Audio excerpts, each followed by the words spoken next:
Kuna gari limeweza kushika moto katika barabara expressway karibu na JKIA.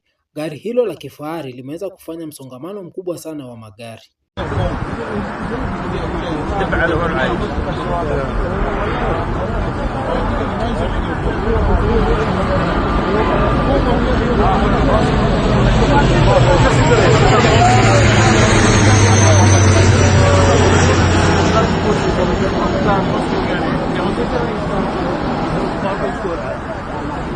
Osman.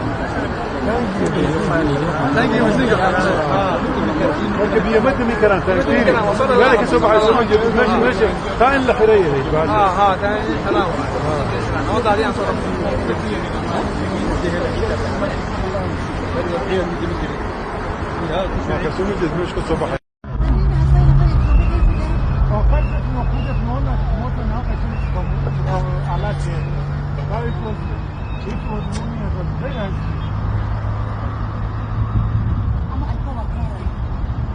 Watu waliokuwa wanatumia barabara hiyo wamebakia kutoka nje ya magari yao na kuangalia moshi kwa mbele.